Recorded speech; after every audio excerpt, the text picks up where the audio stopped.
The Montecito dawn was cloaked in mist, a veil of secrecy over the #Sussexes sprawling estate. Inside, Meghan Markle sat in a quiet #nursery, rocking a sleeping Lilibet, her heart racing with a truth she'd guarded fiercely. Prince Harry, his eyes heavy with resolve, stood guard at the door, as if shielding his family from the storm about to break.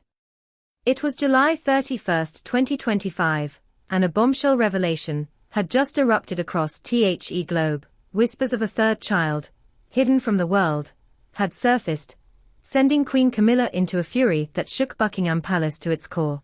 The secret, as murky as the morning fog, promised to unravel the fragile threads of the royal family's unity. The spark ignited on a rogue X post from @RoyalLeak 2025, claiming a leaked medical record from a Santa Barbara clinic hinted at a third Sussex child, born in secrecy, during a private retreat in 2024.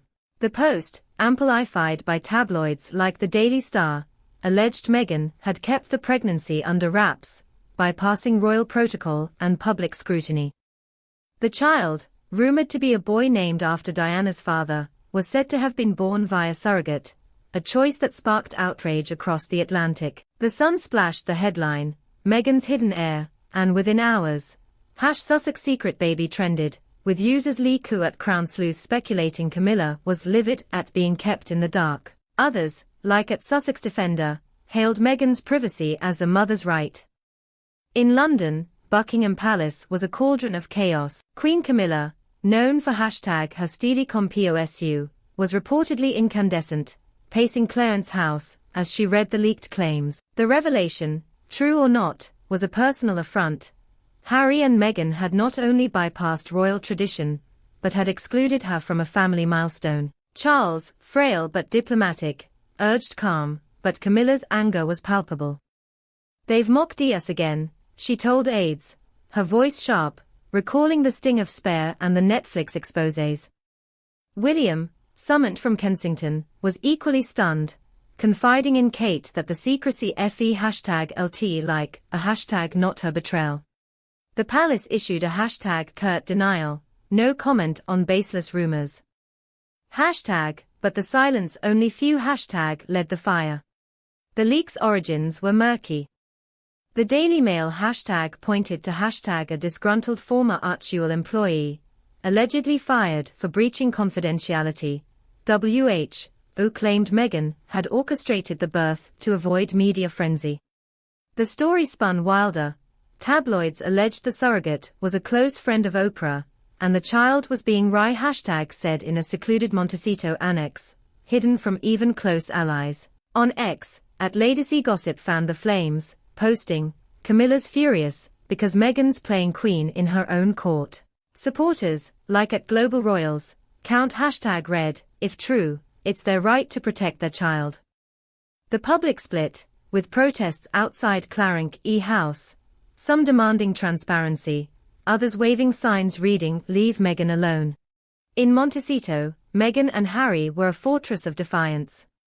The third child was a fabrication, born of a misread medical file from Meghan's routine checkup, twisted by a vengeful ex-staffer. But the rumor cut deep, reviving memories of the scrutiny Meghan faced during her pregnancies with Archie and Lilibet. Harry, his voice thick with anger, told Meghan, "They'll never stop hunting us."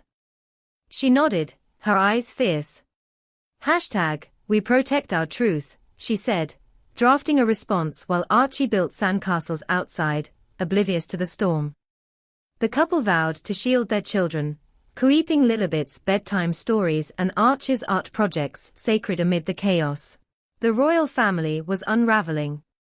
Camilla, stung by Harry's past accusations in Spare, where he #ald her dangerous and scheming, saw the rumor as a deliberate slight. She pressed Charles to demand answers, but Harry's silence was deafening.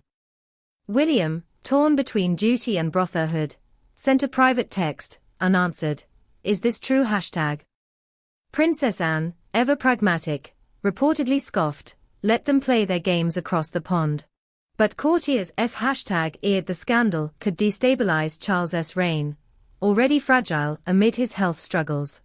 On X, At Royal Truth UK branded the Sussexes, #liars, while at Meghan Rising praised their strength in silence. The world was gripped by the missed #RY. The Mirror published grainy photos of a Montecito gate, captioned, "The Hidden Nursery." Pundits like Tom Bauer accused Meghan of staging a royal coup, while supporters argued the palace was deflecting from its own scandals, like Prince Andrew's lingering shadow. A viral clip from Meghan's Instagram live surfaced, her voice steady but emotional. "Our family is our sanctuary. We owe no one our private joys." The post drew millions, but detractors #Ike at Palace Sentry sneered, "She's dodging the truth." Netflix, wary of Teehee drama, issued a statement distancing itself from Archewell's next project, citing unrelated scheduling issues. In Montecito, the Sussexes stood firm. Meghan, sketching plans for a new Archewell initiative, told Harry, "They C&T break us." He nodded, his faith in her a quiet anchor. Teehee tucked Archie and Lilibet into bed, reading tales of Diana's courage under a canopy of stars. The #D-child was a ghost, a tabloid spectre, but its impact was real, a reminder of the relentless scrutiny they'd fled. In London, Camilla stared at a photo of Charles #S with arc high, her anger softening to sorrow. Charles, caught between his queen and his son, ordered a probe into the leak, suspecting a palace mole. As night fell over Montecito, Meghan and #Harry stood on their terrace, the Pacific whispering below. The rum or had #wounded them, but their resolve was ironclad. A new project, a memoir, perhaps, or a documentary, loomed, promising to reclaim their narrative. In London, the palace braced for the next BL#O, its ancient walls trembling under the #weight of a modern rebellion. The world watched, breathless, as the #Sussexes secret, real or imagined, became a